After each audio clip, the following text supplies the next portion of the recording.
So, good morning, good afternoon, good evening, whoever you are, wherever you are, whenever it is for you. I'm Peter Alexievich. It's just past midnight in the early morning hours of July the 25th, 2024. And this is the Live at 5 from Kyiv. The peeps are starting to come in. There's Robert Chapman, there's Bobby. How you guys doing tonight? Hey, F and Hell. Nightshade, PT. Good to see you. Hello, hello. Hey, Joe, what do you know? Hey, Cheyenne. Hobo. Hey, Mad Mike. Doing good. We were very fortunate. We had power almost all day. So I'm using the cellular and I've got the ring light on, the battery pack, so that if we should lose power, as I fully expect we will. Hey, Simon. Hey, thanks, Bjorn. If we should lose power, as I fully expect we will, service should switch over from the router and the home internet to the cellular service. That's my hope, is that we won't have to restart the live or go out and come back in. It should just fail over. Vanetta, are you here tonight? How's the kids? Hey, PH. How you doing tonight? Hey, Bip. That's a fun name, Bip. Hey, Laurel. How you doing? Oh, you're funny, F and Hell. You're real funny. Hey, Trash Hunter. Power Up Ukraine, a help organization from Sweden. There's a lot of help organizations out there. Hey, Blue Ariel Silk, I'm doing all right. How you doing? Hey, Jessica. So, guys, today is... well, for me, it's Thursday, July the 25th already, but for you, it's Wednesday, July the 24th. And I'm awfully confused about what day of the war it is. I'm telling you, I did the math. I think it's day 882, but some other sources are saying it's day 883, so I'm not entirely certain. I fucked up the number of the day somehow, it appears. Hey, Jeff, how you doing? Last night's drone attacks, as far as I know, the Crimean Bridge is still standing, Simon. So, last night, during our live, down in Crimea, the Russians were launching drones. And those drones were mostly headed for Odessa and the Danube ports. The ports that the Ukrainians have so successfully pumped 1.5 million tons of grain out of since the start of the year, up nearly double what it was last year at this time. Hey, Chris Carter. While we were here quite comfortable in our homes in this live talking about the war was happening. Those drones attacked the port of Odessa and the port infrastructure of the Danube last night. And territorial defense did its usual phenomenal job, right? It shot down 17 of 23 attack drones. That's a 74% interception rate. Great interception rate. 3 of them got through, hit objects in the Ismail port infrastructure area, caused some fires. But 3 of those drones went a little too far and landed in Romania, where they exploded on contact. Now, the Romanians have set up a no-fly zone for 7 kilometers from the Danube into the country of Romania. The F-16s were scrambled when these things crossed the Danube.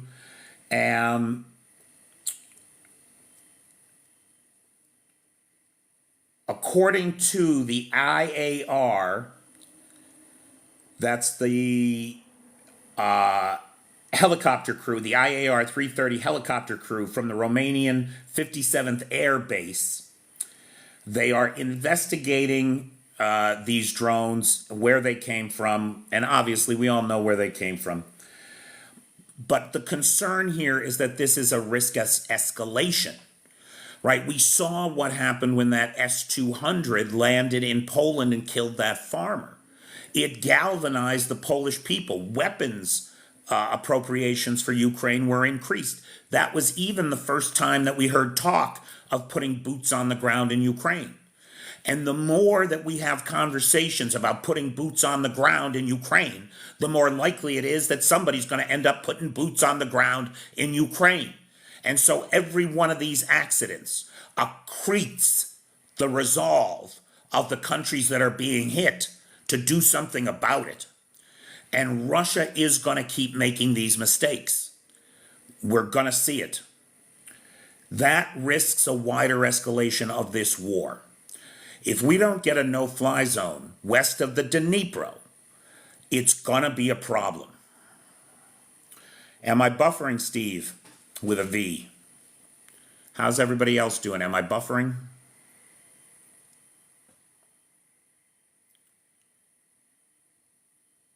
Cheyenne says it's okay there. A no-fly zone would take care of those errant drones. So if you're buffering, try hopping out and hopping back in, pal. The Kyiv Post is citing Military Intelligence Directorate of Ukraine, HUR sources, said that a scaled cyber attack with the IT army of Ukraine is currently underway against Russian banks and ISPs. The mobile internet services of Beeline, Megaphone, Tele2, and Roslecon are all offline. The following banks: Alpha Bank, Sabir Bank, Rafferson Bank, VTB Bank, RSH Bank, Gazprom Bank, Tinkoff Bank, and iBank Online are all reporting disruptions of services and a lack of remote account access.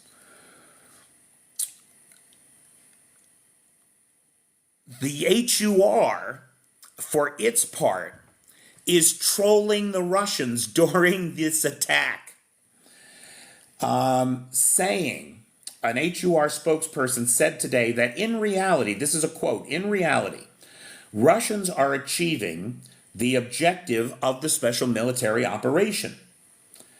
NATO internet, quote unquote, is having less and less influence on Russian lives. And online services are disappearing like enemy liberal values. Implementing the Russians' long-desired return to the wooden abacus, paper savings books, and accounting by cave painting. I thought that was one of the best quotes to come out of the war. Really good stuff. Rheinmetal, the German military manufacturer. Well, thank you. Hey, Stuart McKenzie, how you doing, pal? So, Stuart, you're always interested in economic news. Maybe you should buy some shares of Rheinmetal. They have received the official order to construct an arms plant in Ukraine to manufacture artillery shells. As part of the long-term economic recovery of Ukraine, the defense sector is going to be an important part of that. This plant will provide lots of good-paying jobs, and it will provide domestic production of weapons, which means that Western suppliers can't handcuff the Ukrainians over what they can do with them. Production, the first shells are expected to roll off the production lines in about 24 months. So it's going to take 2 years to get this thing up and running. We may remember that the Rheinmetal CEO was recently, according to German officials, a target of an assassination plot by the Russians for its support of Ukraine. What's important about that story, though, is that the CEO of Rheinmetal was not the only target. According to sources inside the German intelligence, there were 12 CEOs of various defense industry and energy sector companies that were targeted for assassination by the Russians. Additionally, there were contracts for arson, attacks, car bombings, and other disruptions of services and civil society. This is the enemy. This is Russia. This is what they are doing. On that subject, let's see, do I have it here? The Germans arrested,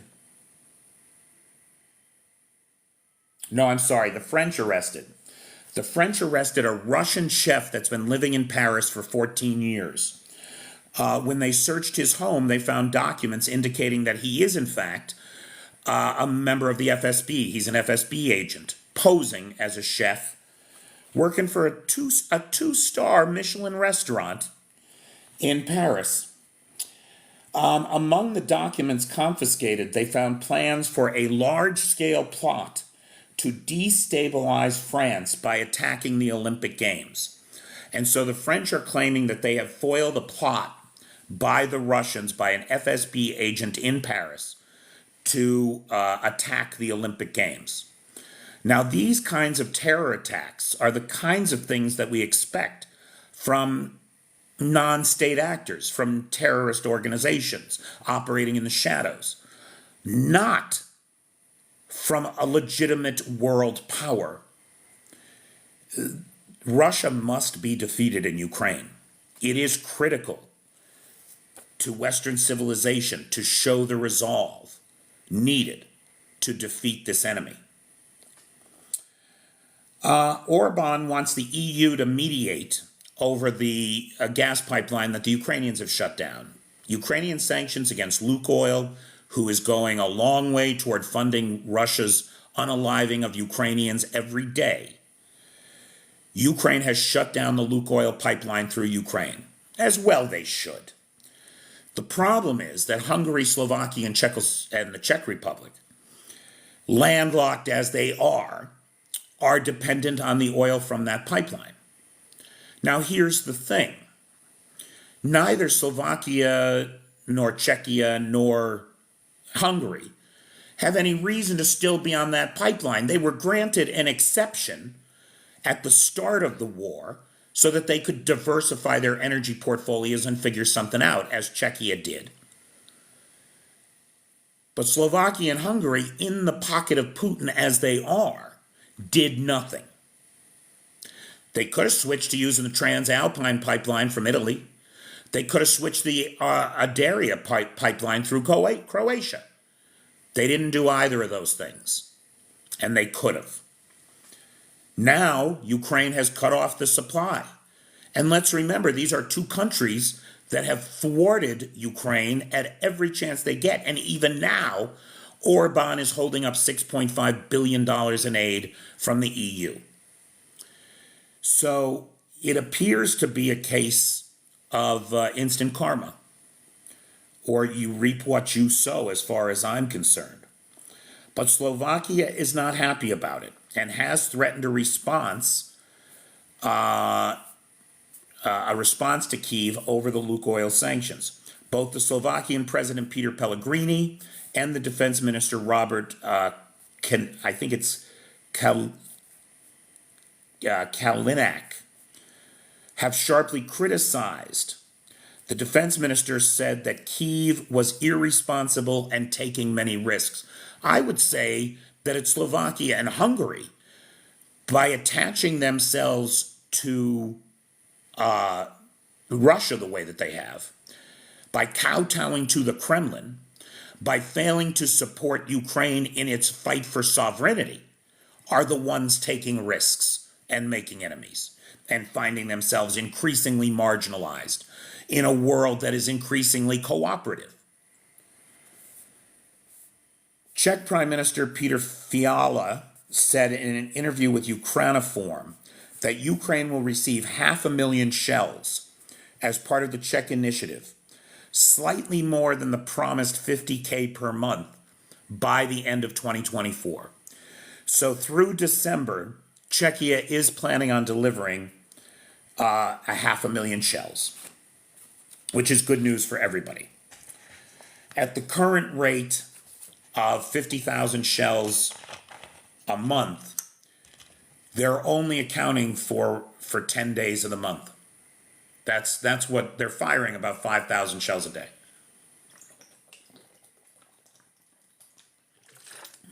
And so clearly Ukraine is going to need more than that. Now, where those shortfalls are being made up, I'm not sure. I know the Estonians had some shells. I know the Danes had some shells.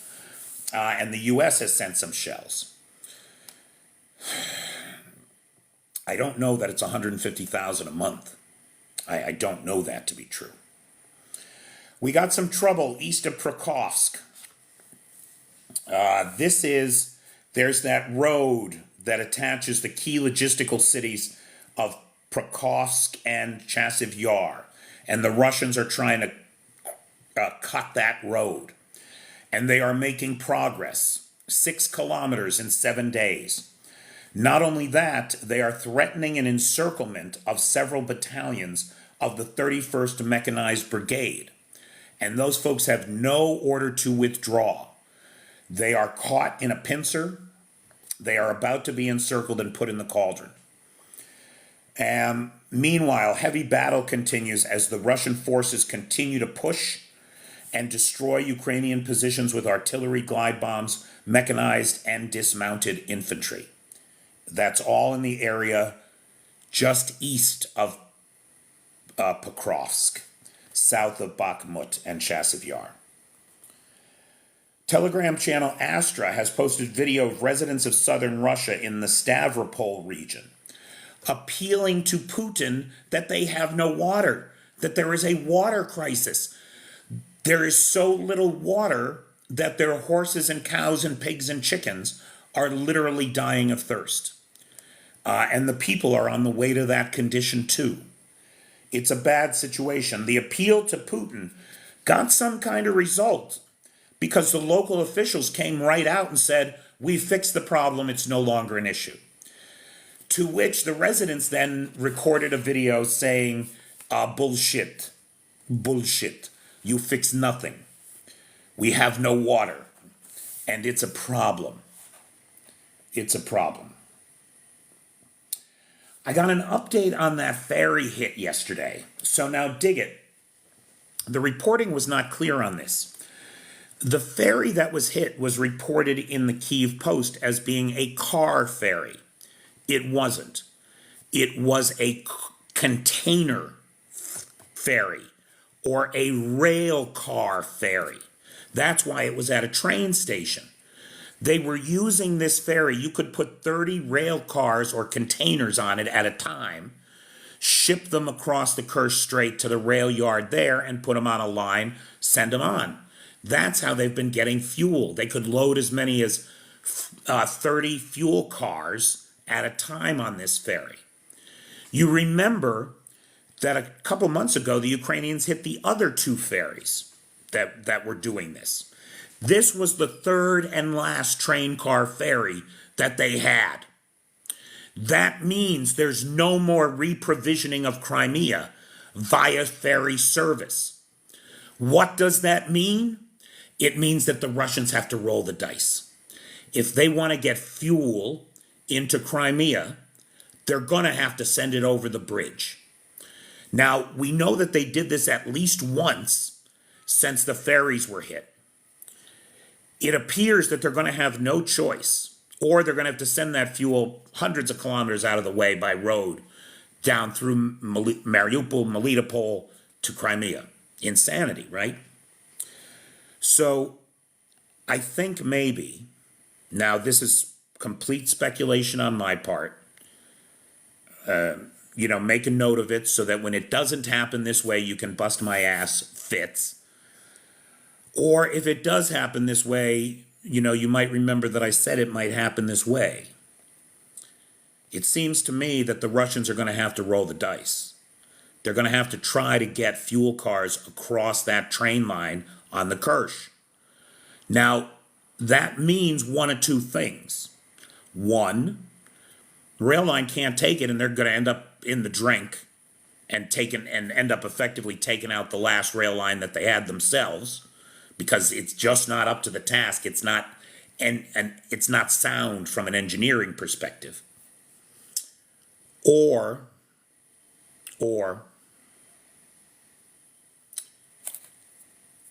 the Ukrainians are going to get intelligence about when a rail car full of fuel is heading over the bridge, and that's when the ATACMS are going to fly. They'll use the fuel to burn what's left of the bridge out. I think just like they did the first time they hit it. That was an effective strategy then. It's a smart strategy now that could be equally effective. And so we will see what happens. Can Ukraine see when trains are on the Kerch Bridge? I would think they can, Bobby, but that's not how it's going to be, right? The schedule of when those fuel trains are running is going to be a state secret. It's going to be classified information. They're going to have to try to move them quick and fast and silently. The Ukrainians, for their part, are going to have to depend on their human agents to get them the intelligence so that they know a train full of fuel is running on Tuesday at midnight, and then plan based on that, would be my guess. That's my guess. But I think they're going to use the fuel cars to take the bridge out. That's what I think they're going to do. Or something like that. We'll see. The partisans are busy. So first this. There was a drone attack on the Astrakhan air base out in Astrakhan, Russia. That's about 400 kilometers from the Ukrainian border. We don't know what kind of damage was done to the air base. The Ukrainians have hit it before successfully. But get this, partisans have been very active inside of Russia lately, boy, including the Freedom of Russia Brigade, using a Baba Yaga drone pair, took out a Grenadier autonomous observation post in Belgorod. So this is an intelligence listening post, intercepting communications, watching the skies, etc. And it is gone. So the some of the eyes and ears of the Russians in Belgorod have been blinded. Meanwhile, for their part not to be outdone, the Russian Volunteer Corps hit a train out in pretty deep inside of Russia, about 600 kilometers from the border. But guess where that train was headed? That was a military train full of supplies and ammunition and troops headed to the Astrakhan air base the same day that the air base was hit. Now, I'm not saying that the SBU is coordinating attacks with the Russian Volunteer Corps, but it does seem like somebody's got it out for the boys at Astrakhan, doesn't it? So a lot of partisan activity this week happening out inside of Russia. For their part, the Ukrainians in the east continue to target important and critical, expensive pieces of equipment, like a $30 million Book M2 Teller. That's the transport erector, launch, and radar unit of a Book M2 air defense system. So they hit and destroyed. The video is quite compelling. A Book M2 $30 million air defense unit out in the Donetsk region.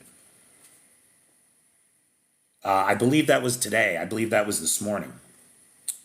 They also hit a 122 millimeter Grad multi-launch rocket system, also in the Donetsk direction. Bulgaria has found some spare munitions and plans to offer them to Ukraine. Now, it's not clear whether they're going to give them to Ukraine or they're going to be purchased or what's happening there exactly. But Bulgaria has been a silent but good partner to Ukraine. From very early on in the conflict, Bulgaria covertly supplied munitions, humanitarian aid, and fuel to the Ukrainians, and has continued to do so. And so we'll see what happens, how many of these shells there are, and when they're going to get to Ukraine. We don't have any details on it yet. Yesterday, we talked at some length about the use of motorcycles in this war and how the Russians are using motorcycles more and more. It has come to light that as part of the motorcycle combat school training, these guys have been trained to put smoke grenades now on their motorcycles in an effort to disguise them, I guess. The problem is that the smoke screen runs out behind the motorcycle, making them easier to spot and target as it acts like a tracer. And so the motorcycle brigades are getting hammered. Absolutely hammered. I know, Richard, right? It's everything these guys does backfires. They don't think anything through. They don't think anything through. Russian innovation at its best. I couldn't agree more. Now, you guys know, with the exception of critical pre-negotiated contracts for specific allies like China and Brazil, the Russians are not selling refined oil products. There is a ban on the export of refined oil products. That ban has been extended for another 2 months. So apparently the Russians feel like they're under a lot of pressure. And internally, gas prices are up anywhere from 20% to 44% from 6 months ago. So things are bad inside Russia, I don't think. And that's in a market where the price of gas is actually, it's not a free market system. It's tied to interest. They can only hike the price of gas if inflation is going on. And so with the official rate of 8.5% inflation a month, they're able to raise the price of gas over the months at this kind of pace. But it's not a free market. If it were a free market, God knows what gas would be costing.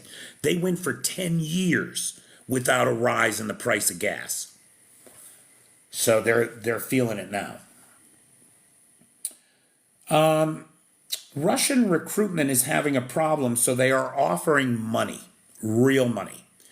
A $22,000 sign-up bonus, that's 1.9 million rubles, if you are a resident of Moscow, to sign up for the military.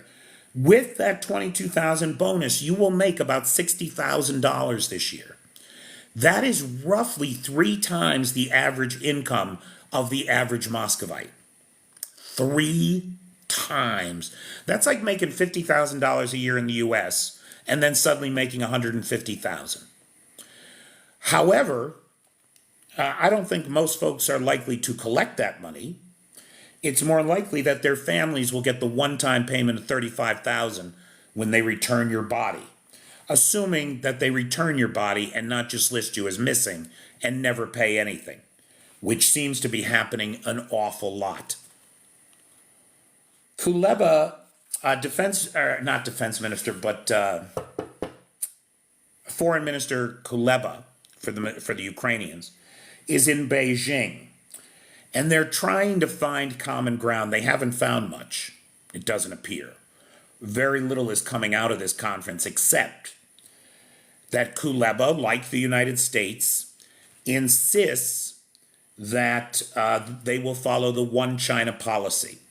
So implicit in that is a non-recognition of Taiwanese statehood, which is the same policy that the U.S. follows and is generally the policy that we see in the world. Meanwhile, what Ukraine has gotten from Beijing are assurances that they will not sell weapons to Russia.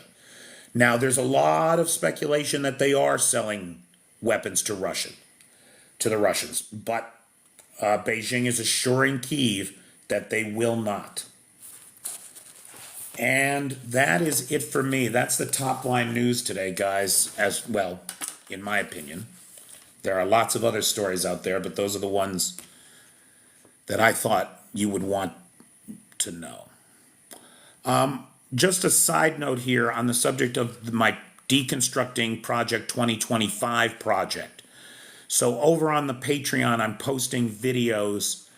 I'm posting videos about Project 2025. And they are really important to me. I think understanding Project 2025 is important. The Patreon info is in the bio. I have lost Patreon subscribers this past month. If anybody can join the Patreon, that would be great. If you can't join the Patreon, I'm also publishing those videos to YouTube. So the first two Project 2025 videos went up to YouTube today. They were cross-posted to the Dismantle Project 2025 group that we have on Facebook. Vanetta's the contact for that group. And the third Project 2025 video has just finished rendering, and I'll be posting this to the Patreon right after this live, assuming that we have power. That would be the only thing that would hold that up till the morning.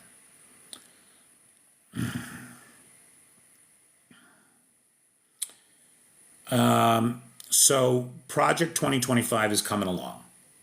And there will be more of these videos. Okay, so that's it for me. Big thanks to the so that's it for me. Before we go to Q&A, just let me thank the moderator team, best moderator team on the Tickety Talk, Cheyenne, Vanetta, PT, John Williams, Jay, and Travis. I also want to thank Nightshade, who has the Peter Peeps group, Vanetta, who has the Dismantle Project 2025 group on Facebook, and has our Google Doc share, where our no-fly zone letter can be found for Americans who want to write their Congress people. And big thanks to Lars, who has the Discord server. Hey, Ange. Long time no see. Hey, Tony Takiri. How you doing, pal? So there's a lot of denial going on over there. Hey, Trav. How you living, brother? Hey, Eli. How many pages have I flipped through so far? So far, I'm into the foreword. I did one video on the acknowledgement, one video on the presidential transition project. The first video on the foreword is ready to be published. And I expect that there's going to be 5 videos about the foreword alone. There is so much jam-packed into this thing. And the foreword, of course, sets up the whole book. So there's some very dense content in here. But what's particularly in the foreword that I'm trying to highlight are the false assumptions and assertions of the Project 2025 authors. You have to buy into these lies to buy into everything that comes out later. And so in this first series of videos, I'm deconstructing the lies, mistruths, half-truths, and bullshit that underscores all of this. I did do a video on the acknowledgements page. And I did a video on the acknowledgements page because I thought that there was a critical understanding to be gleaned from the language that we saw on that page. So look, I don't want to be anal about it, but as I read it and I think there's something there, I'm going to bring it out. Now look, I can't do a video on every 5 pages of the 922 page volume and get it done before the election in any meaningful way. But when there's something really critical that informs my understanding, I feel like that's what we should be talking about. So that's my approach. There are lots of videos out there that give you like the big brushstrokes. But I do want to get down to some of the nitty gritty, some of the outrageous things these people are saying, and that they're basing their analysis on, and that are fundamentally anti-American. Not un-American, anti-American, against what America is supposed to be. Yeah, no, it's my pleasure and privilege, TKS. And remember, I'm an amateur, right? I'm not an expert. I'm not a sociologist. I'm not a political scientist. I'm just an American who thinks a certain way about what America is supposed to be, based on my understanding of the Constitution and the way that our three branches of government work. And giving you my 2 cents.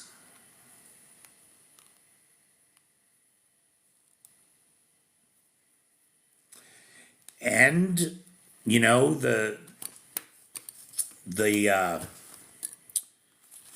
what is it? The treaty, not the treaty of Libya, the Treaty of Tripoli. The Treaty of Tripoli says very clearly that the United States is not now, nor has it ever been, a Christian nation. I mean, it literally says those words. And that's what, I think the second Treaty of Tripoli was 1808. I think the first one was 1804, I want to say. I'm not sure. I'd have to look it up.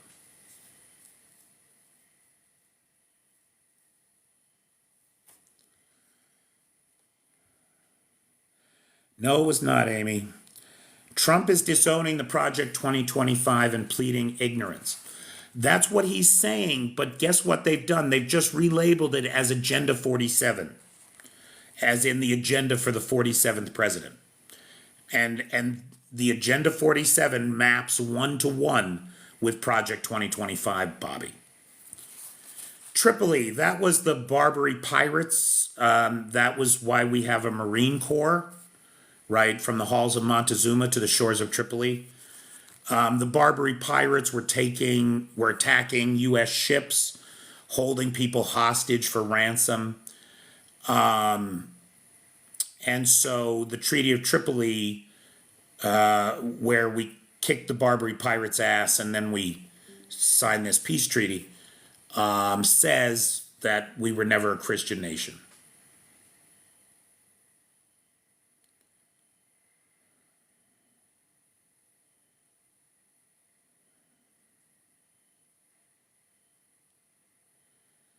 Yes, Amy, they do.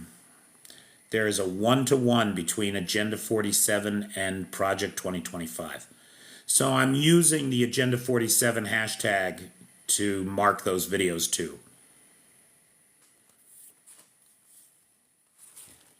Shout out to Lars Magnum in the Philippines, now flooding his house. Is it still raining?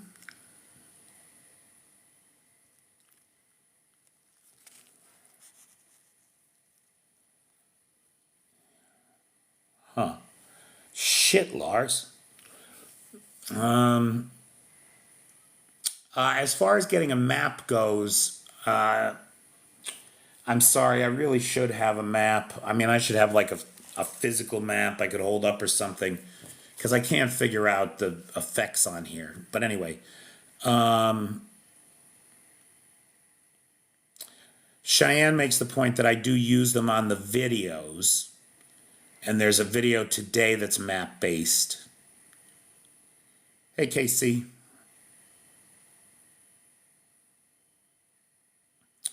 What's going on July 27th?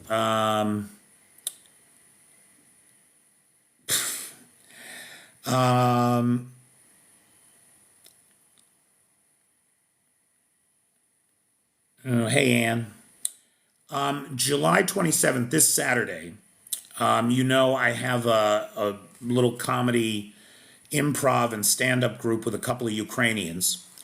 And we do a live comedy performance down at Gonzo Bar Padil the last Saturday of every month.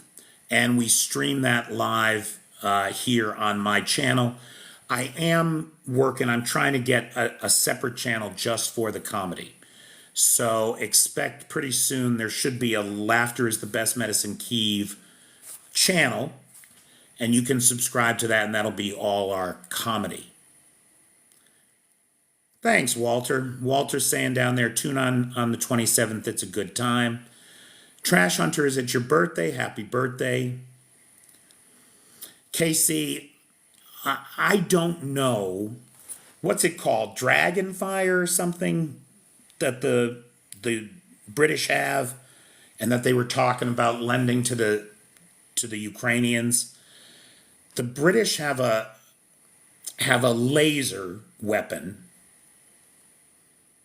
I want to say it's like a 750 kilowatt, something like that, laser for taking out drones. There's a prototype for it. It's never been used in combat. It's never been used in the field. And there was talk about getting it to the Ukrainians so that they could use it to take out the drones. And then it would get field testing, and the British would have a chance to make it better, and etc. And who was it? Was it Lord Cameron that said he was going to try to get it to them? Or somebody in the British government said that they were going to try to get it to them. And I don't know that they have. I don't know that we'll ever know if they did or not. But given General Sirski's remarks yesterday that the Russians have free run of the skies here because he doesn't have the weapons to take reconnaissance drones out, that would be great if they could get something like that, and if it was in any way effective. Well, these things take time, KC. I mean, you have multiple governments involved. Things are going to take time. And 2 militaries. Things just take time. You know, I hate to say it like that, but they do. You know, when all the experts were saying in the spring that the Ukrainians wouldn't make any progress this summer, that the weapons would barely get to them by the time the summer was over, I didn't believe it. And yet here we are. It's almost August. I got to get the August rent together. I don't have a sponsor of the live tonight. I don't have any live sponsors. If anybody would like to sponsor a live, the PayPal is in the description.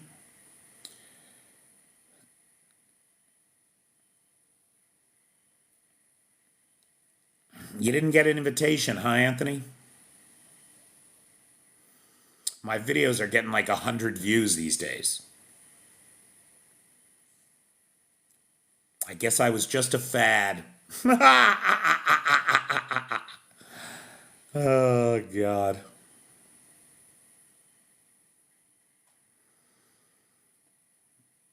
PT is saying there that it costs about 10 pounds for every shot of Dragonfire. Let's be clear, that's British pounds sterling he's talking about. That's what it costs. Or what, that's about 13 bucks per shot. Way cheaper than, say, a Stinger missile or something like that.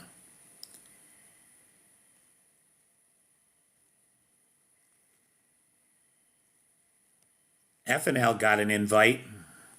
I heard a story that Russia's asking its hunters to donate pew-pews to the war. I have not heard that. I can't confirm or deny that. Do some dancing videos to get on the FYP.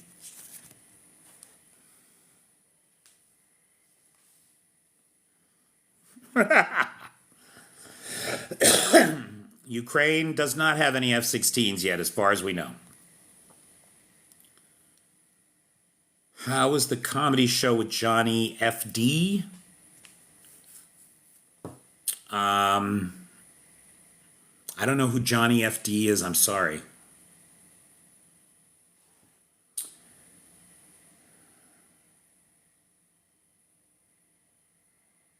Aw, thanks, Ange.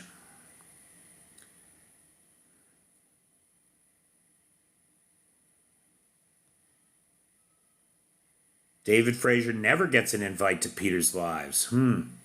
Walter Williamson correctly identifies the 80s reference. Nice.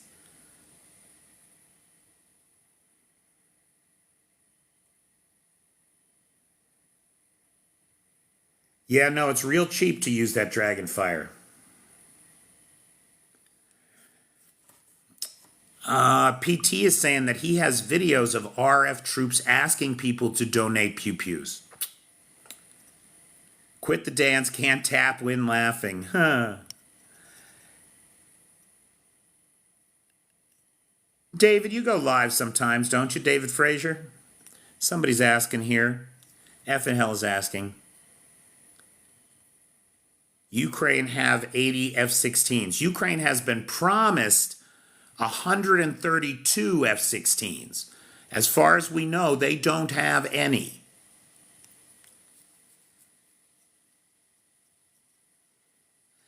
Yeah, no, it was 88, right? It was 42 from the Netherlands, 24 from Denmark, I want to say. And then who else was donating? It was the Netherlands, Denmark, and Belgium. And then Norway kicked in another 22 or 32, if I'm not mistaken. So 88 plus 32 is 120. Sorry, 120. Which gets them very close to the 135 that Kyiv says it needs.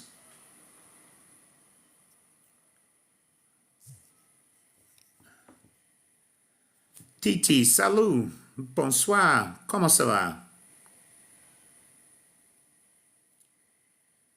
Je ne comprends pas bien.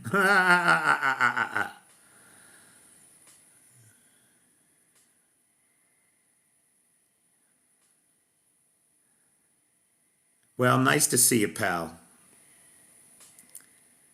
Mon ami.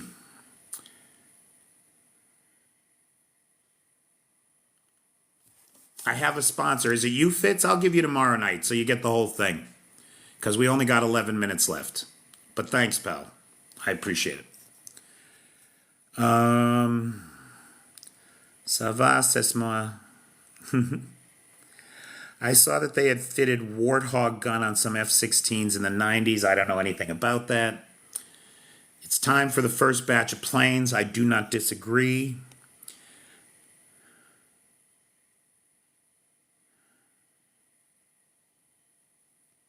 You got it, Fitz.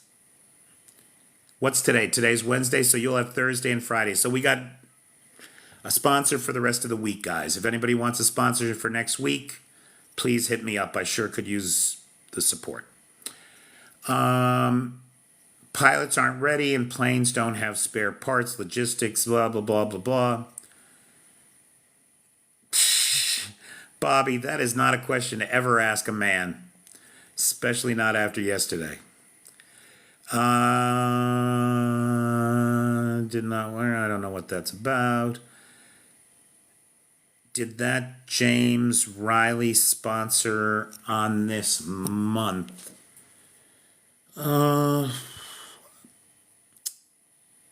Gosh, Whit, I'd have to take a look.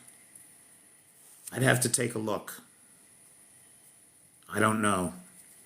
I mean, we were doing good. Yesterday was the first day I didn't have a sponsor all month.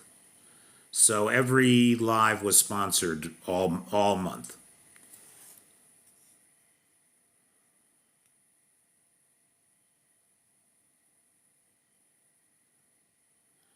Oh, Richard, you were talking about hot peppers. Scoville heat units, 2.7 Scoville heat units.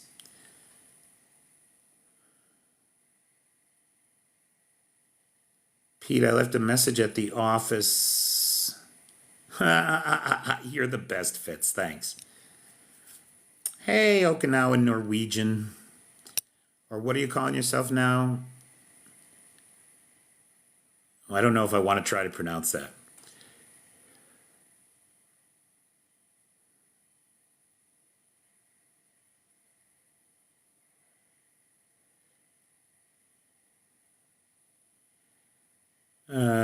Yeah, look, I can either read the thing or I can look at you. I don't have an earpiece with somebody reading the thing to me. Is it true some other YouTuber got like 1 million plus for some trucks for the war effort? I mean, I think all kinds of people have raised that kind of money. So it would not be surprising to me. I just don't know anything about it. Hey, Birdie. Why are all the weapons and support been way too slow for them? That is a great question, Anthony. Are you coming to Kyiv, Tony? Yeah, let's have some. Oh, tomorrow's real tough for me, pal. But definitely hit me up, would you? I think after 8 and maybe like noon to 2, I think I'm free. But it's a tight day, boy. Tomorrow's a real busy day.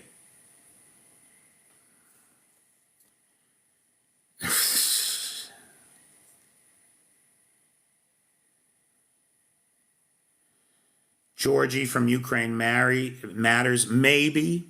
I mean, David Frazier is here, and David and Stuart, between the two of you, you must have raised more than £1 million for vehicles, right, for Ukraine?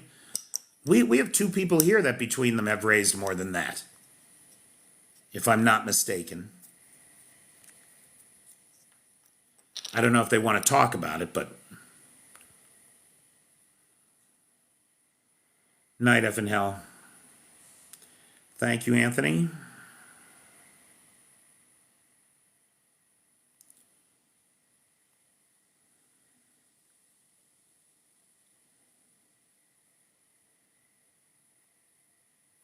You on the left bank now. Okay, cool. Oh, so you're in town. Yeah, hit me up, bro.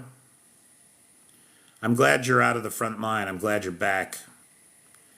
The front line is tough, boy. I have a source. Nobody has to send me anything. We just had a terrible situation arise. Somebody tried to send me something. They spent $400 trying to get it here, and it wouldn't clear customs. And it was nothing. Nothing. Ridiculous. Just ridiculous. Nobody has to get me anything. For hot peppers and sauces, I now have Otis Chip Taylor here in Ukraine. He grows this shit. It's great. So nobody has to feel bad for me about anything. Don't send me anything. Buy some care packages or tourniquet kits for the front line, guys, instead of sending me peppers. Or join my Patreon.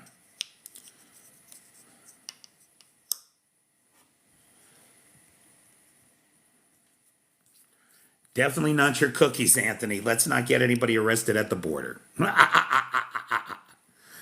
Okay, we got 5 minutes left. I want to thank, let's see. Who were the live sponsors this week? Bobby and Leo Ring, I think. And the sponsors for Thursday and Friday is Fitz. Thank you, Fitz. And for next week, if anybody wants to sponsor live, hit me up. PayPal's in the description. I can Nightshade, or I can just buy the sauce now directly from my buddy Chip. He makes some good sauces too. I got a nice habanero in there, and I'm waiting on some salsa. So big thanks to the moderator team, Cheyenne, Vanetta, PT, John Williams, Jay, and Travis. I am so grateful for those guys. They keep me unbanned. They save me from myself. How are you in pants? Bobby, I know what you mean, but you say things the strangest way, pal. I got ants in my pants. I'm doing good. When I was last in Poland, I found a big and tall shop in Warsaw, and I bought 3 pair of pants. And so I am well supplied for pants this summer. I only came here with 2. That's the joke that Bobby's making, is that I came to this country with 2 pair of pants, and basically went a year wearing only the 2 pair of pants. And then don't forget our buddy Dan sent 2 pair too. 2 pair as well. So I have a decent little wardrobe here now. I need Pepper X. There are so many things I need, Vanetta. Like a backup power supply for my router. And you brought me jeans too. You're right, Tony. I forgot about that. I got another pair of jeans off of Tony. Oh, David, then we are talking about trousers, yes. I'm good on pants. I'm good on everything. I don't need anything. It's the Ukrainians that need things. I am totally spoiled. I have everything I could ever want. I would take a spare, if anybody did have a spare Patriot battery around, I would gladly take a Patriot battery. This is true. Good call, CyberDoc. Good call. Hey, everybody. My buddy Corey Netto is here. Corey's got a podcast over on the Tuba U's. You should follow it.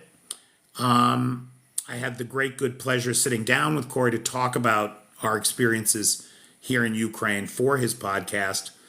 And I think, Corey, what did you tell me? It's coming out in like 2 weeks? Something like that. Do you have a release date for us?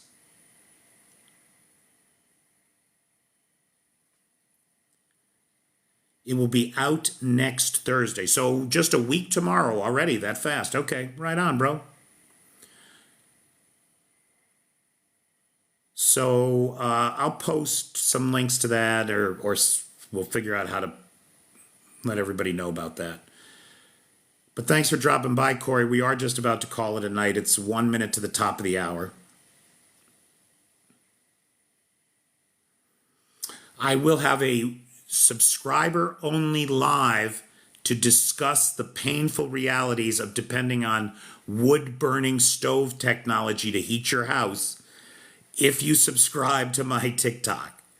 It will be a 15-minute conversation about wood, having wood, getting wood, finding wood, securing wood, and then burning through that wood. Thank you, Bobby. Thank you, Anthony.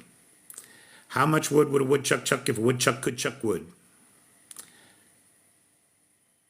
All right. All right, ladies and gentlemen and other non-binary folks, thank you.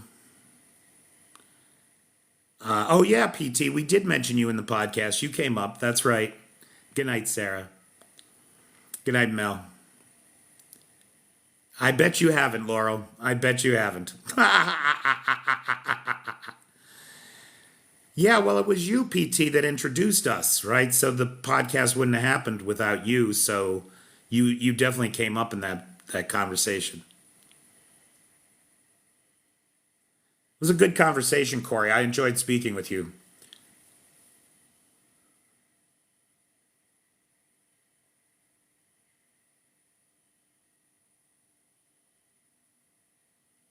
The best pine is Scottish.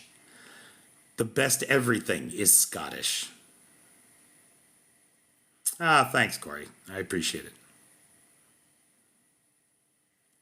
it. David, stop snoring. Stuart, the solution to David's snoring is a pillow firmly affixed to his face until he stops breathing.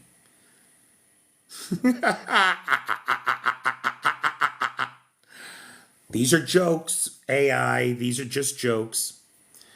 Who do I think will be Kamala's VP? I don't have any idea. Who knows? If I had to guess, I'd probably say that Bishar from Kentucky. He's the one who most nullifies J.D. Vance. Because J.D. Vance is a phony Appalachia guy. Bishar is a real Appalachia guy. He'll bring the coal miner vote with him in a way that J.D. Vance never could.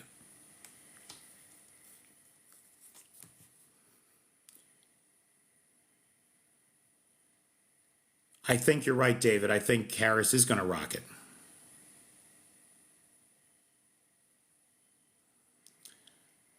All right, my friends. Listen, I really appreciate everybody that is there for me. And because of you, I try to be here for you. So thank you all so much. Have a great day.